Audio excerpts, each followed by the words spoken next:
para la parte final de esta serie vamos a considerar los dos acorazados a los que se les habría hecho un trabajo de rescate extenso, además de una breve visión sobre la fascinante recuperación del destructor Shaw, con el que comenzaremos, en el que entraremos en detalle por razones que se volverán bastante obvias.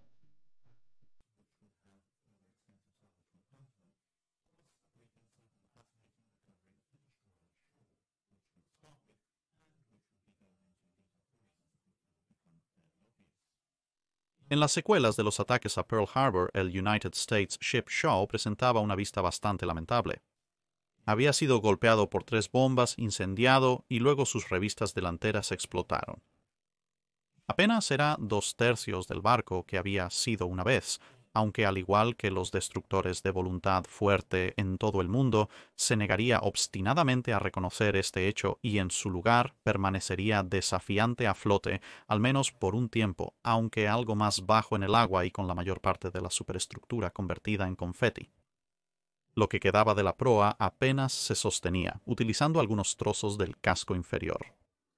Como bloqueaba parcialmente la recuperación del indispensable dique seco flotante IFD-2, el trabajo en la costa comenzó en serio casi inmediatamente después de que se apagaron los incendios. Se descubrió que mientras el dique seco se había asentado en el agua, la proa restante finalmente se desgarró, lo que ayudó a la situación general, ya que no había un peso muerto de 150 toneladas unido al frente del barco. Dentro del resto del barco, los mamparos se reforzaron rápidamente, se taparon los agujeros, se ataron flotadores de pontones y se bombeó el agua. Antes de Navidad de 1941, había sido remolcada y colocada en el área de reparación de la base. Sus cañones de 5 pulgadas restantes fueron retirados para reutilizarse en otro lugar, y se había iniciado el trabajo de reparación.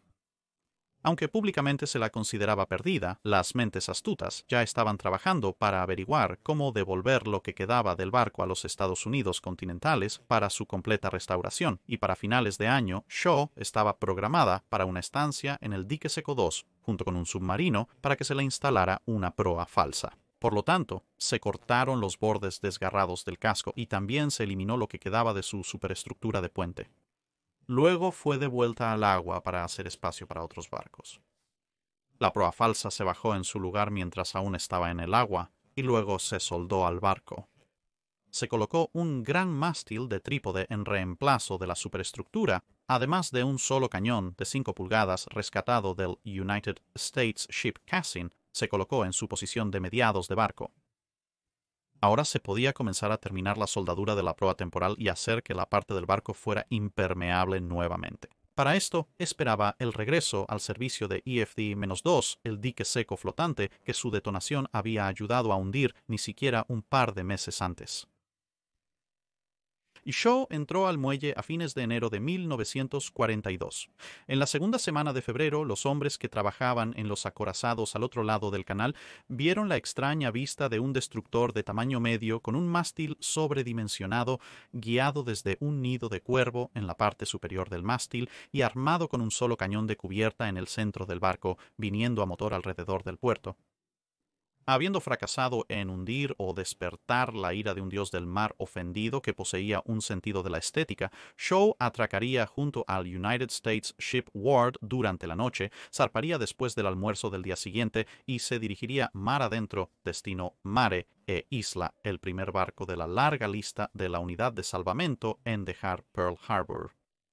Volvería a finales de agosto, completamente en forma para luchar, y a pesar de sufrir daños repetidamente a lo largo de la guerra, vería el conflicto hasta el final. Después de narrar brevemente sobre el primer barco que la unidad de salvamento puso de nuevo en servicio, ¿qué sucedió con los otros 2 barcos en los que trabajaron? Como cubrimos en la primera parte, bueno, Oklahoma terminó casi boca abajo. Lo único que la impedía volcarse completamente era que la superestructura había golpeado capas más firmes debajo del lodo que conformaba el fondo del puerto, lo que ilustraba cuán poco profundo era realmente el anclaje. Nadie sabía exactamente cuán mal había sido golpeada, aparte de varios informes que hablaban de torpedos no solo haciendo agujeros en su costado debajo de la línea de flotación, sino de más armas destrozando el casco superior por encima del sistema de protección mientras el barco se inclinaba. También estaba el asunto de muchos componentes pesados en el barco que nunca se habían destinado a estar boca abajo y sin duda se habían soltado y causado todo tipo de daños internos. Aunque era un acorazado estándar y por lo tanto potencialmente útil si se podía recuperar, era obvio que necesitaría mucho más tiempo para ser rescatada y por lo tanto en los primeros días se dio prioridad en gran medida a los barcos para los cuales un camino de regreso al servicio era mucho más obvio e incluso mucho más rápido. Pasaron varios meses sin que se realizara ningún trabajo en el barco. Wallen justificó esto de la siguiente manera. Mi razón para no incluir a Oklahoma en el programa a corto plazo es que escribir sobre ella probablemente resultará en un trabajo muy extenso, y cuestiono si el rescate del barco justifica la desviación de talentos de ingeniería, fuerzas laborales y material que se requerirían para hacer el trabajo. Ahora, después de enderezarla, habría mucho trabajo adicional de rescate y reacondicionamiento para ponerla en servicio. No cuestiono que esto se pueda hacer, pero requeriría un año o más de tiempo, además del talento de las fuerzas laborales mencionadas. Sin embargo, Oklahoma se había hundido en una posición que no solo bloqueó o interrumpió una serie de amarres muy valiosos, sino que también se había volcado parcialmente en el canal principal, lo cual resultaba ser muy irritante para los barcos que entraban y salían de la base, ya que se vieron obligados a darle al naufragio un margen justo para evitar daños a ambas partes. Tendría que ser movido en algún momento. Para esto, la Pacific Bridge Company, cuyos hombres habían estado apoyando significativamente a la Marina de los Estados Unidos. Durante los diversos esfuerzos de salvamento, fue incorporada de manera importante en el esfuerzo. A finales de febrero, los buzos habían encontrado el tiempo para comenzar a examinar el casco en busca de daños y encontraron al menos 4 sitios de impacto de torpedos y una serie de impactos de bombas o casi impactos, advirtiendo en su informe que se había empujado mucho barro, de modo que partes del barco estaban completamente ocultas. Basándose en esto, el contraalmirante Furlong elaboró un plan para enderezar el barco, pero estaba bastante claro que ninguna combinación de grúas flotantes, parches o bombas movería el barco en su estado actual. Este era un trabajo que requería o bien una remodelación significativa del barco para aligerarlo, o bien una fuerza bruta, pura y dura. Escribió una carta en la que describía su método propuesto basado en la forma en que algunos de los buques alemanes de la flota de alta mar habían sido rescatados de Scapa Flow, afirmando que consiste esencialmente en eliminar mástiles, torretas y otros pesos de la parte superior por medios mecánicos o por explosión y luego hacer flotar el buque boca abajo expulsando el agua con aire comprimido. Puede que la profundidad del agua no sea adecuada para este método, pero de serlo, probablemente sea la forma más barata y rápida de despejar Oklahoma. Después de la flotación, el buque podría ser remolcado mar adentro y hundido, o como en el caso de los buques alemanes, podría ser colocado en un dique seco si hubiera uno disponible para el desguace.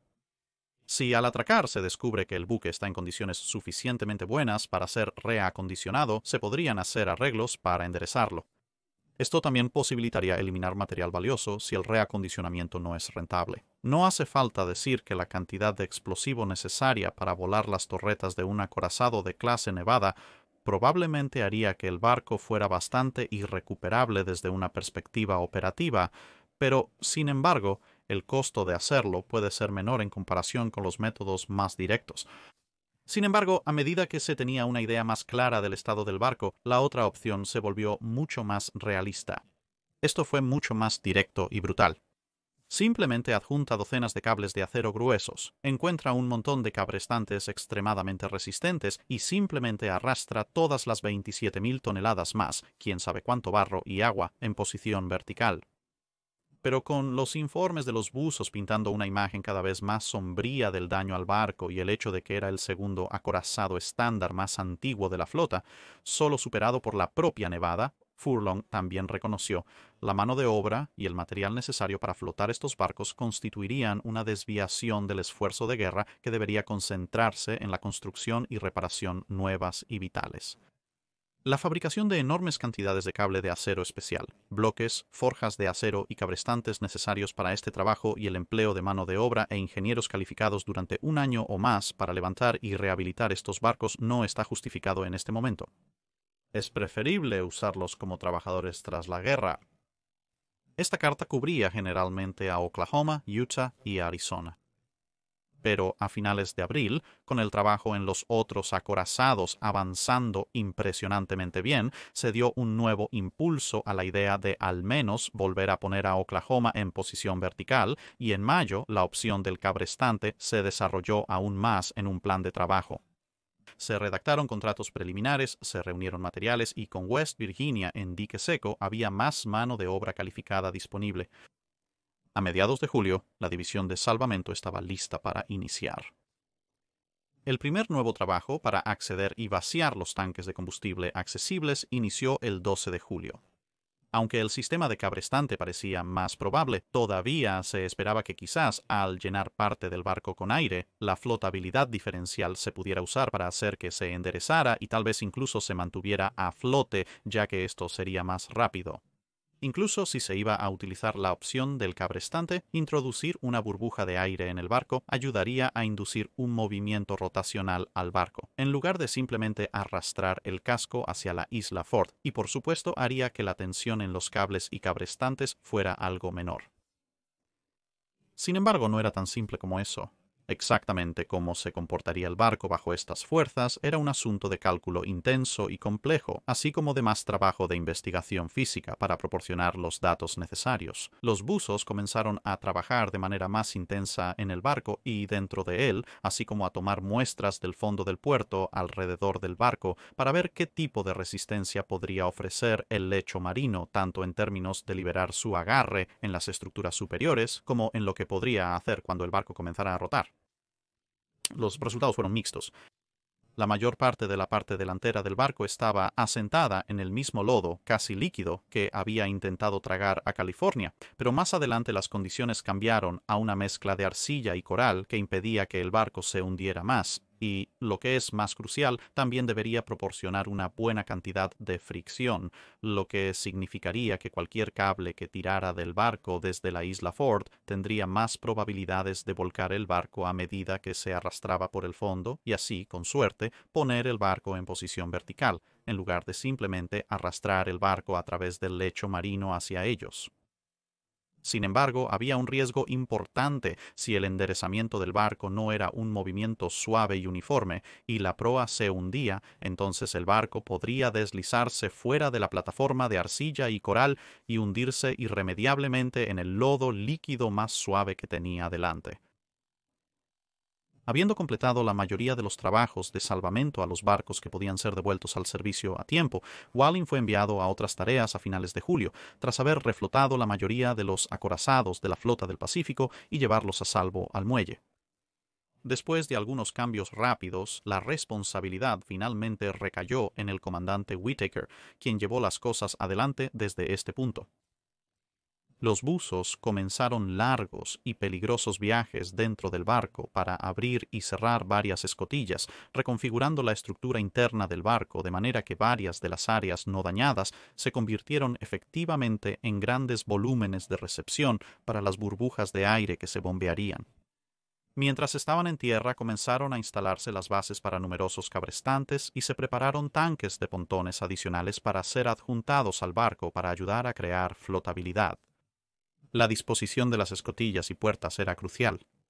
No se podían dejar abiertas las escotillas o puertas que daban acceso a las áreas dañadas del barco. ya que de lo contrario, el aire simplemente escaparía a través de las grietas y rendijas en el casco. Pero por otro lado, cualquier escotilla, mamparo o puerta que se dejara cerrada dentro de los volúmenes designados para bolsas de aire inhibiría la propagación del aire y podría dejar compartimentos individuales o múltiples llenos de agua, lo que reduciría la eficacia del esfuerzo de soplado de aire. Todo este trabajo llevaría una cantidad considerable de tiempo. Las bases del cabrestante no estarían completas hasta noviembre y mientras tanto comenzó la búsqueda de maquinaria para adjuntarles. Tenía que ser potente, idealmente funcionar con corriente directa que estaba disponible en grandes cantidades en Ford Island y necesitaba entregar la mayor parte de su potencia en forma de alto par a baja velocidad de rotación, ya que agregar un engranaje complejo para reducir la velocidad de un motor de alta velocidad tomaría mucho más tiempo y dinero, además de causar ineficiencias energéticas, lo que significaría que se necesitarían aún más cabrestantes. La solución se encontró finalmente en los motores utilizados por los tranvías eléctricos que habían servido a Honolulu durante varias décadas hasta este punto. Los motores fueron debidamente traídos e instalados junto con un sistema complejo de poleas que reduciría la tensión en los cables lo suficiente para permitirles hacer su trabajo sin romperse y cortar cualquier cosa y a cualquiera en un radio de aproximadamente 600 pies. La única desventaja del sistema de poleas era que con una relación de reducción bastante significativa se acumularía una gran cantidad de cable en los husillos y carretes del sistema y por lo tanto tendría que ser despejado de vez en cuando. No sería un movimiento continuo. También se adjuntaron marcos al barco, tanto para recibir los cables como para aumentar su efecto, ya que el momento de giro sería mayor con los marcos sobresaliendo del casco, mejorando así nuevamente la eficiencia de las cabrestantes. Para diciembre, las cabrestantes estaban casi listas, y con una estación de control establecida con equipo que permitía controlar independientemente la velocidad de cada cabrestante, pasó el primer aniversario del ataque y el tiempo se acercaba rápidamente para que Oklahoma fuera enderezado. Los pesos accesibles, como los tornillos, se quitaron del barco y el 1 de enero de 1943 vio el final de las matrices en tierra y a bordo del barco completas. Febrero vio cómo los cables comenzaban a correr desde el barco hasta la orilla y para el 8 de marzo todo estaba listo y correcto. Esa mañana, los cabrestantes empezaron a girar bajo la mirada atenta del almirante Nimitz, presente para supervisar el trabajo. Lentamente, muy lentamente, el barco comenzó a moverse. Bajo la tensión, varias partes comenzaron a ceder. Después de más de medio día de arrastre, se detuvo el enrollamiento para permitir reparaciones y dragar el lodo y sedimento que el movimiento del casco del barco había empujado. Al día siguiente, el enrollamiento comenzó de nuevo y luego una vez más los pernos comenzaron a fallar, por lo que el trabajo se detuvo después de unas pocas horas para más reparaciones y refuerzos. Con todos los cables bajo tensión, esta era una operación particularmente delicada, y por lo tanto no fue hasta el 17 que este trabajo se completó, y otro día de arrastre vería el barco casi alrededor de estar casi de lado y luego durante los próximos días, mientras se despejaba el cable que se había arrastrado de los carretes y se reiniciaban los motores, el barco pasó los 90 grados, estabilizándose finalmente con una inclinación de 70 grados. El trabajo se detuvo nuevamente mientras se usaban chorros de agua para quitar el barro de las secciones visibles del barco, y gran parte del marco que sostenía los cables que se habían adherido al costado del barco tuvo que ser removido, ya que lo que antes se necesitaba para proporcionar el gran momento de giro ahora casi estaba forzando los cables bajo el agua, ya que el barco había girado y estos marcos estaban prácticamente en horizontal. Para el 20º el barco había pasado los 45 grados y ahora podría comenzar un proceso más delicado de la escritura final. Los cables tuvieron que ser reubicados en áreas más altas del barco uno por uno, mientras el resto de ellos soportaba la tensión. Se trajeron bombas para despejar más el barco y se retiraron más materiales sueltos, tanto partes del barco como lodo. Las pequeñas extracciones continuarían durante las siguientes 7 semanas, con el West Virginia zarpar hacia Puget Sound a mitad del proceso, hasta que finalmente, a mediados de junio, el barco se asentó con una ligera inclinación de solo 2 grados. Ahora se podía ver la verdadera extensión del horroroso daño en el lado de babor, y los hombres bien entrenados del equipo de salvamento se prepararon para instalar parches masivos. El trabajo ahora era bastante similar al que se había hecho para el West Virginia. En diciembre, se activaron las bombas para comenzar a despejar el barco, lo que implicaba otra ronda de limpieza de la suciedad y los escombros en cada cubierta mientras el nivel del agua descendía. Por un lado, sabiendo que el barco no volvería a estar en servicio en este punto, la limpieza no tenía que ser tan completa y meticulosa como lo había sido en el California, West Virginia, Tennessee y otros barcos. Por otro lado, después de 1 año y medio bajo el agua, significaba que recuperar a los 400 hombres que se habían hundido con el barco ya no era cuestión de recuperar cuerpos distintos, sino de pescar huesos aleatorios dispersos en el lodo. A medida que continuaba el bombeo, se identificarían y repararían más pequeñas fugas, y finalmente el 3 de noviembre de 1943 el barco volvió a flotar una vez más. Ahora se hicieron preparativos tentativos para llevarla al dique seco 4, que ahora estaba completo, a pesar de haber sido solo un plan futuro cuando el barco se hundió, aunque una serie de tragedias terminó costando la vida de 3 hombres y 2 buzos en cuestión de semanas, más que triplicando el número de muertes relacionadas con el rescate en toda la operación de un solo golpe. Después de un cuidadoso trabajo para despejar el camino para el frágil casco, el Oklahoma fue guiado por el canal el 28 de diciembre de 1943 con solo 2 pies y medio de espacio libre desde el fondo, aterrizando de manera segura para el trabajo de parcheo que sería necesario para hacerla impermeable, y así poder ser almacenada fuera del camino hasta que pudiera ser vendida para chatarra.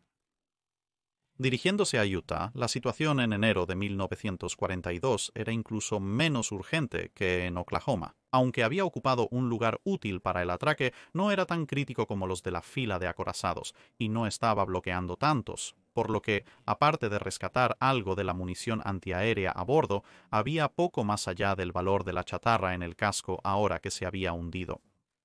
Como resultado, ninguno de los valiosos buzos que habían estado trabajando en los otros barcos había bajado siquiera para averiguar cuál era el daño o incluso cómo estaba el barco en el fondo del puerto.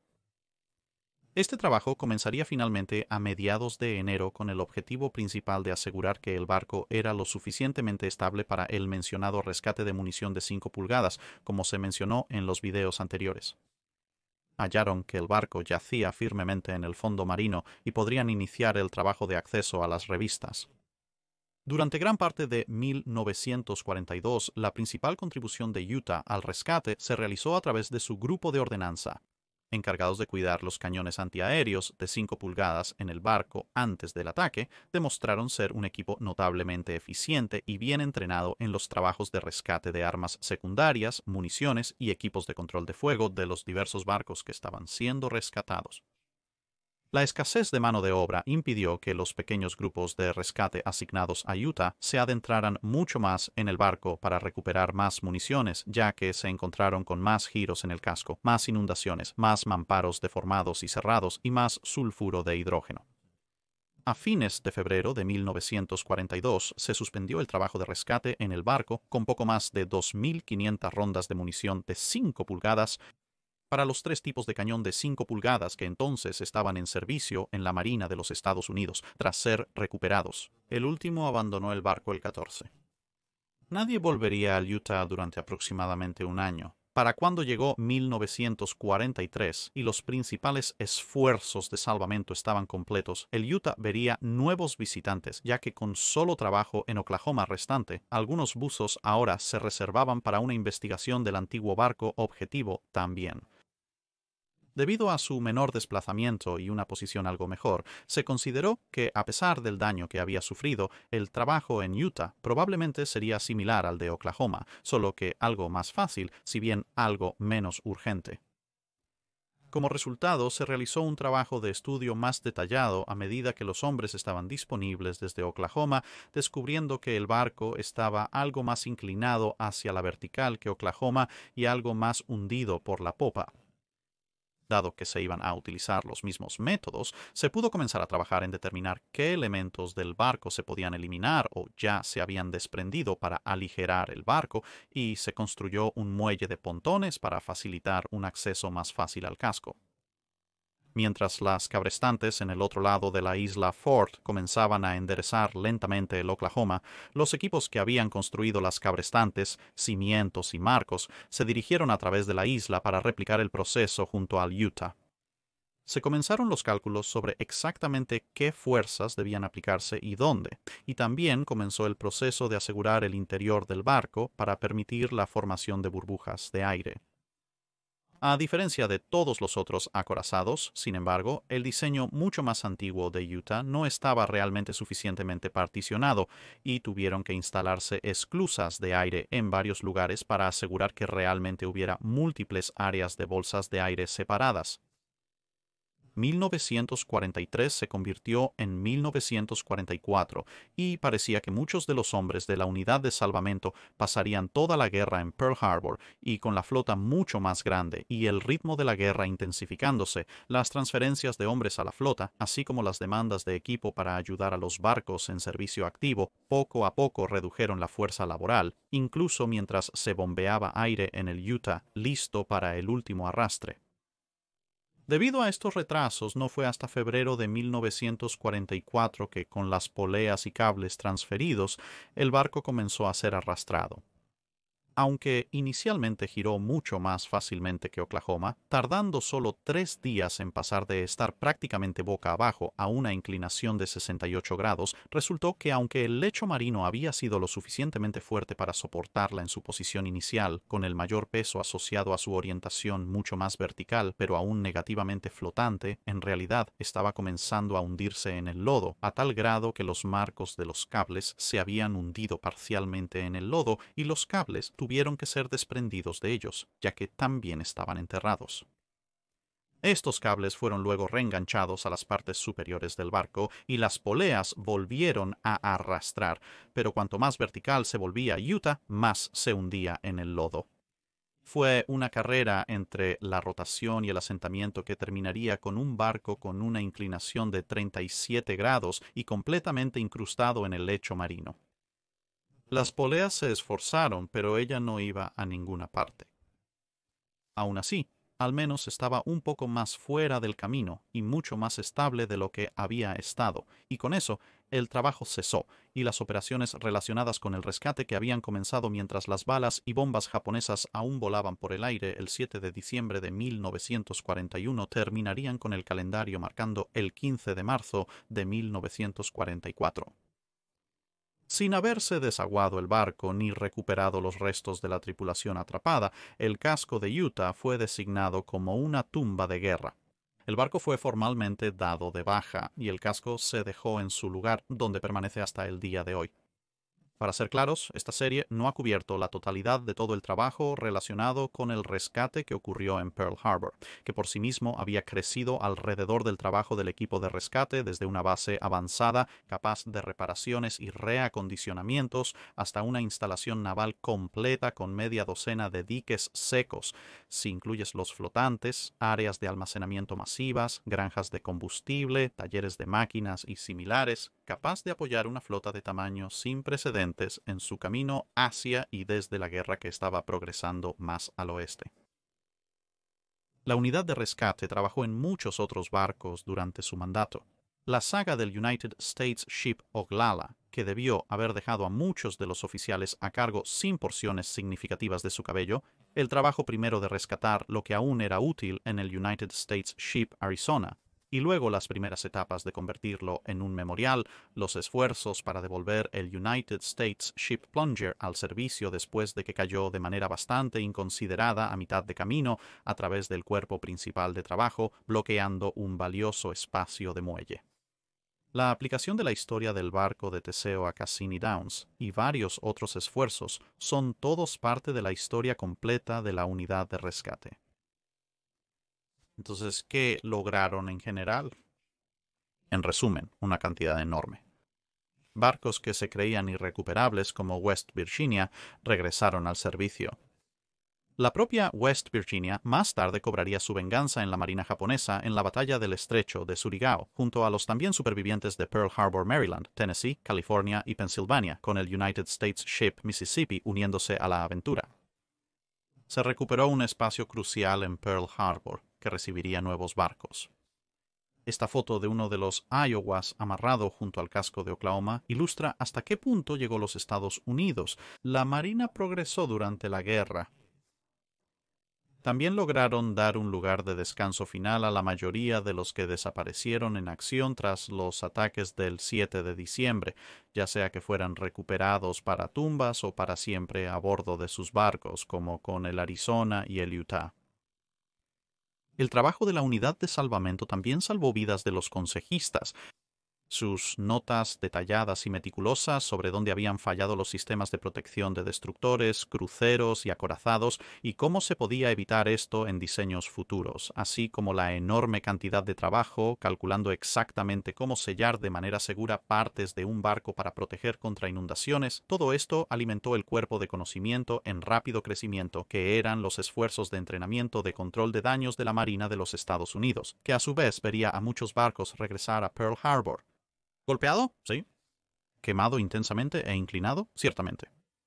¿Grandes pedazos faltantes que se han desplazado hacia el Océano Pacífico? Absolutamente.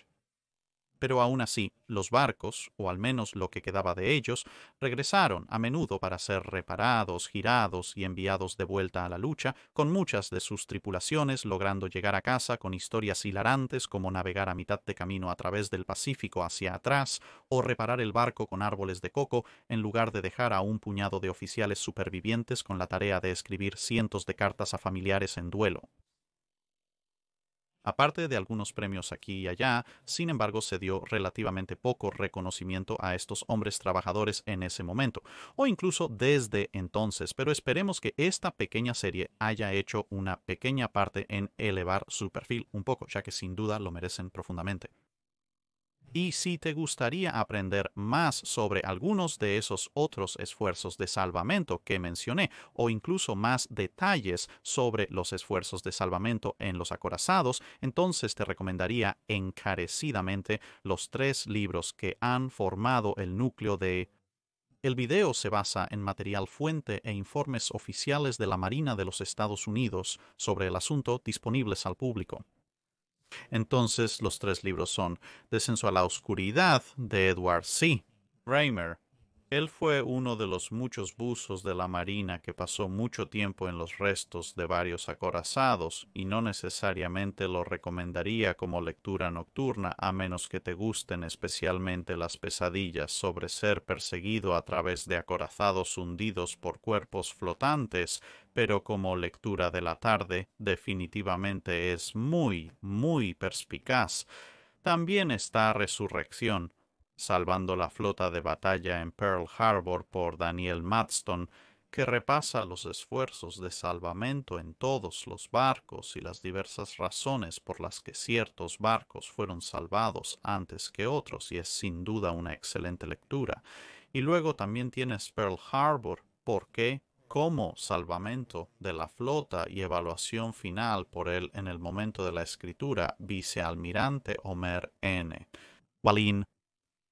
Y bueno, apenas necesita más introducción sobre quién era y por qué estaba muy calificado para escribir ese libro. Descenso a la Oscuridad también está disponible como audiolibro si acaso quieres tomar ese camino. Y así, damas y caballeros, concluiré esta pequeña serie diciendo levanten una copa a los hombres de la unidad de salvamento de Pearl Harbor que fueron... El relato va más allá de lo necesario para demostrar que no puedes mantener un buen barco hundido. Eso es todo para este video. Gracias por ver. Si tienes comentarios o sugerencias para revisar un barco, déjanos saber abajo. Comenta en la publicación fijada sobre preguntas del dique seco.